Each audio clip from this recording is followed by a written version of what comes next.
Well अगर आप लोग एईडब्ल्यू के हार्डकोर फैन हो तो ये वीडियो आपके लिए मस्ट सी होने वाले गए, क्योंकि गाइस डब्ल्यूबीडी और एईडब्ल्यू के न्यू टीवी डील के बाद अब फॉक्स नेटवर्क पर एईडब्ल्यू का शो कौन से दिन आएगा, इसको लेकर काफी बड़ी अपडेट आ चुकी है। एईडब्ल्यू में सीएम पंक के ब्रॉल में क्यूटी मार्शल के इन्वॉल्वमेंट को लेकर क्यूटी मार्शल का काफी बड़ा स्टेटमेंट आ रहा है। एईडब्ल्यू रेसलिंग के एक बड़े सुपरस्टार को टोनी शिवानी ने स्टोन कोल्ड से कंपेयर कर दिया है। तो गाइस वहीं एईडब्ल्यू के न्यू टीवी डील के अंदर एईडब्ल्यू के ईयर बाय ईयर रेवेन्यू को लेकर बैक स्टेज से काफी बड़ी रिपोर्ट आ चुकी है। तो गाइस चलिए बिना किसी देरी के शुरू करते हैं इस वीडियो को। और गाइस सबसे पहले बात करेंगे best in the world CM Punk की। गाइस यहाँ पर ये बात तो हम सभी लोगों को मालूम है, आज से करीबन 2 साल पहले एईडब्ल्यू के अंदर 2022 में सीएम पंक ने एईडब्ल्यू के ऊपर उनका पहला ब्रॉल किया था, जहां पर सीएम पंक के होम टाउन शिकागो में पंक के वर्ल्ड चैंपियन बनने के बाद सीएम पंक प्रेस कॉन्फ्रेंस के ऊपर एईडब्ल्यू के अंदर यंग बक्स और हैंगमैन एडम पेज को एक्सपोज करते गए।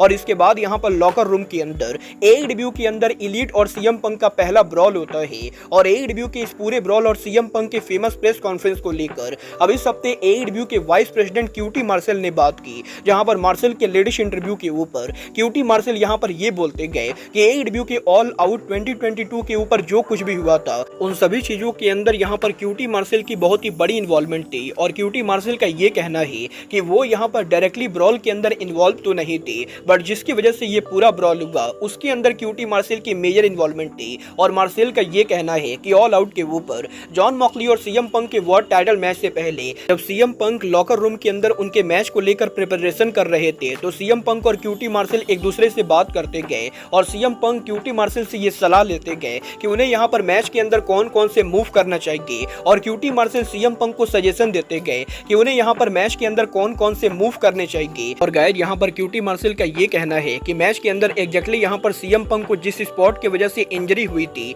वो स्पॉट यहाँ पर क्यूटी मार्शल के कहने के ऊपर ही सीएम पंक ने किया था। और इसीलिए सीएम पंक के मैच में इंजर्ड होने के बाद जब सीएम पंक ऑलरेडी यहाँ पर काफी ज्यादा एंग्री थे और प्रेस कॉन्फ्रेंस के ऊपर सीएम पंक से मीडिया के द्वारा उल्टे सीधे सवाल पूछे जाते गए, तो guys CM Punk already injured होने के फ्रस्ट्रेशन के अंदर मीडिया के ऊपर काफी ज्यादा भड़क जाते गए। और इसके बाद वो यहाँ पर उनके फेमस प्रेस कॉन्फ्रेंस के ऊपर एईडब्ल्यू के अंदर एलीट को लेकर काफी सारी चीजें बोलते गए, जिसके बाद कि यहाँ पर बैक स्टेज के ऊपर ब्रॉल होता है। और इसीलिए मार्शल ये बिलीव करते गए कि ये जो पूरा 2022 में ब्रॉल हुआ था इन सबका one of the main reason QT Marshall है, क्योंकि शायद यहाँ पर अगर क्यूटी मार्शल ने सीएम पंक को मैच के अंदर वो मूव करने को नहीं बोला होता तो सीएम पंक मैच के अंदर वो मूव नहीं करते और इससे यहाँ पर सीएम पंक इंजरी से बच जाते। और अगर यहाँ पर सीएम पंक को इंजरी नहीं हुई होती तो वो यहाँ पर प्रेस कॉन्फ्रेंस के ऊपर ऑलरेडी यहाँ पर इतने फ्रस्ट्रेटेड नहीं होते। और शायद यहाँ पर सीएम पंक के फ्रस्ट्रेटेड ना होने के बाद वो एलीट को लेकर प्रेस कॉन्फ्रेंस के ऊपर वो सारी चीजें नहीं बोलते और एईडब्ल्यू के अंदर वो ब्रॉल ना होता। और इसीलिए क्यूटी मार्शल ये बिलीव करते गए कि 2022 में जो ब्रॉल हुआ था उसके अंदर यहाँ पर क्यूटी मार्शल के एक बहुत ही बड़ा रोल है। और वो आज भी इस चीज को लेकर रिग्रेट करते गए कि क्यूटी मार्शल के एक सजेशन की वजह से एईडब्ल्यू के अंदर इतनी सारी चीजें गड़बड़ हुई और सीएम पंक को एईडब्ल्यू को लीव करना पड़ा। वेल गाइस यहाँ पर डेफिनेटली ये कहना गलत नहीं होगा कि इनडायरेक्टली क्यूटी मार्शल की वजह से एईडब्ल्यू के ऑल आउट के ब्रॉल का फाउंडेशन हुआ था। बट गाइस चलिए फिलहाल आगे बढ़ते हैं और बात करते हैं एईडब्ल्यू के कमेंटेटर टोनी शिवानी की। वेल गाइस इस हफ्ते टोनी शिवानी के लेटेस्ट इंटरव्यू के ऊपर टोनी शिवानी ने एईडब्ल्यू सुपरस्टार जॉन मॉक्सली को लेकर बात की, जहां पर टोनी शिवानी का ये कहना है कि एईडब्ल्यू के अंदर जॉन मॉक्सली जिस न्यू कैरेक्टर के साथ वापस आए गए वो कैरेक्टर यहां पर टोनी शिवानी को एईडब्ल्यू के अंदर डब्ल्यूडब्ल्यूई के फेमस रेसलर की याद दिलाता है। और ये रेसलर और कोई नहीं बल्कि स्टोन कोल्ड स्टीव ऑस्टिन है। और टोनी शिवानी का ये कहना है कि स्टीव ऑस्टिन एटीट्यूड एरा के अंदर जिस तरीके से एंटी हीरो का कैरेक्टर प्ले करते थे और जिस तरीके से ऑस्टिन का पूरा कैरेक्टर था, जॉन मॉक्सली का न्यू कैरेक्टर टोनी शिवानी को ऑस्टिन की याद दिलाता है।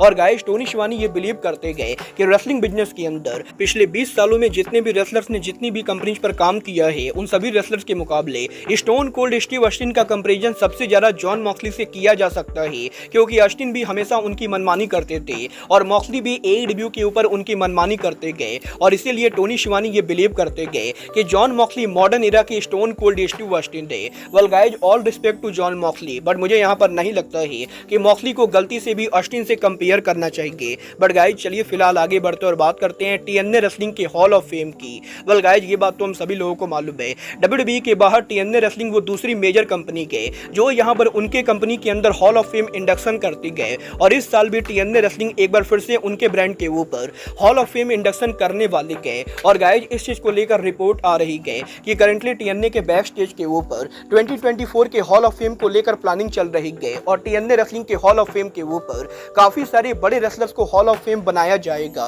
बल देखना दिलचस्प होगा कि इस साल टीएनए रेसलिंग कौन कौन से रेसलर्स को हॉल ऑफ फेम बनाती गए। बट गाइज चलिए फिलहाल आगे बढ़ते और बात करते हैं एईडब्ल्यू के न्यू टीवी डील की। गाइज यहाँ पर अगर आप लोग एलीट मेनिया को रेगुलर फॉलो करते होंगे तो आपको ये पता होगा कि कल मैंने वीडियो में आपको बताया था कि एईडब्ल्यू के न्यू टीवी डील के अंदर डब्ल्यूबीडी एईडब्ल्यू को पर ईयर एवरेज $185 मिलियन दे रही गए और एईडब्ल्यू कंपनी को 3 साल के लिए टोटल यहाँ पर करीबन $555 मिलियन मिलने वाले गए, जहां पर एईडब्ल्यू कंपनी को पर ईयर टीवी डील के अंदर इंक्रीज मिलेगा। और अब यहाँ पर एईडब्ल्यू को एग्जैक्टली 3 साल के अंदर हर साल कितने पैसे मिलने वाले गए ये नंबर यहाँ पर रिवील हो चुके गए। गाइज यहाँ पर WON ने ये कंफर्म कर दिया है कि एईडब्ल्यू के न्यू टीवी डील के अंदर एईडब्ल्यू कंपनी को पहले साल के ऊपर 2025 में टोटल $180 मिलियन मिलेंगे, तो वहीं दूसरे साल के ऊपर 2026 में एईडब्ल्यू के टीवी डील में WBD एईडब्ल्यू को $185 मिलियन देगी। और फाइनली यहाँ पर तीसरे साल के ऊपर 2026 में एईडब्ल्यू कंपनी को वार्नर मीडिया टोटल $190 मिलियन देने वाले गए और 3 साल के अंदर 180, 185, $190 मिलियन के बाद चौथे साल अगर यहाँ पर डील एक्सटेंड होता है तो चौथे साल के ऊपर एईडब्ल्यू कंपनी को वार्नर मीडिया से 200 मिलियन से ज्यादा मिलने वाले गए। और कुछ इस तरीके से एईडब्ल्यू के 3 साल के टीवी डील का एवरेज रेवेन्यू पर ईयर करीबन $185 मिलियन होने वाला है। वेल गाइज ये तो बात है WBD और एईडब्ल्यू के टीवी डील रेवेन्यू की। बट गाइज चलिए बात करते हैं एईडब्ल्यू के सेकेंडरी टीवी डील की। गाइज यहाँ पर ये बात तो हम सभी लोगों को मालूम है, एईडब्ल्यू के WBD से टीवी डील फाइनलाइज होने के बाद अब एईडब्ल्यू उनका सेकेंडरी टीवी डील नेगोशिएट कर रही है, जो TV deal AEW company currently यहाँ पर फॉक्स नेटवर्क के साथ नेगोशिएट कर रही है। और अब यहाँ पर इस चीज को लेकर रिपोर्ट आ रही है कि एईडब्ल्यू और फॉक्स नेटवर्क के टीवी डील के ऊपर एग्जैक्टली यहाँ पर एईडब्ल्यू का शो कौन से दिन के ऊपर आएगा। गाइज यहाँ पर ये बात तो हम सभी लोगों को मालूम है, WBD के ऊपर एईडब्ल्यू का शो करंटली यहाँ पर वेडनेसडे नाइट, फ्राइडे नाइट और सैटरडे नाइट के ऊपर आता है,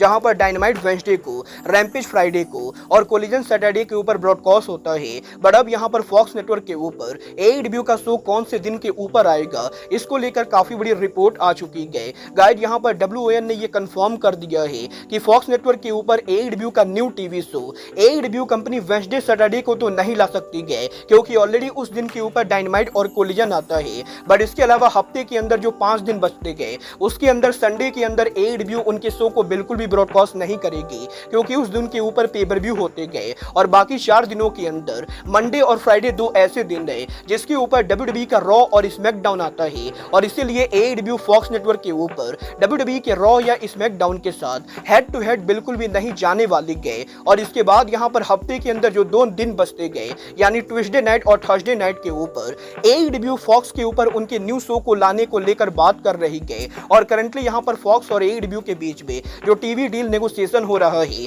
उसके अंदर यहाँ पर एईडब्ल्यू कंपनी फॉक्स नेटवर्क के ऊपर ट्यूसडे या थर्सडे के ऊपर उनके न्यू शो लाने को लेकर बातें कर रही गए। और आप लोग ये कंफर्म मानकर चल सकते हो कि एईडब्ल्यू का new TV show Fox network के ऊपर या तो ट्यूसडे नाइट के ऊपर NXT के साथ हेड टू हेड जाएगा या थर्सडे नाइट के ऊपर NHL गेम्स के साथ हेड टू हेड जाने वाला है। वेल गाइज मुझे पर्सनली लगता है कि एईडब्ल्यू को उनके न्यू टीवी शो को ट्यूसडे नाइट के ऊपर लाना चाहिए, क्योंकि गाइज यहाँ पर गलती से भी थर्सडे के ऊपर अगर यहाँ पर NHL गेम्स के साथ एईडब्ल्यू का शो वीकली जाता है तो गाइज यहाँ पर एईडब्ल्यू के न्यू टीवी शो की वाट लग जाएगी। बट गाइज अगर यहाँ पर NXT के साथ हेड टू हेड जाता है तो व्यूअरशिप के ऊपर कोई उतना इम्पैक्ट नहीं पड़ेगा। वेल आपको क्या लगता है एईडब्ल्यू का न्यू टीवी शो ट्यूसडे या थर्सडे किस नाइट पर आना चाहिए, आप लोग मुझे कमेंट करके बताएंगे। बट गाइज अब आज के इस वीडियो में बस इतना ही, मैं मिलता हूँ आपसे अपने अगले वीडियो में। बट गाइज तब तक के लिए goodbye, good night and bang.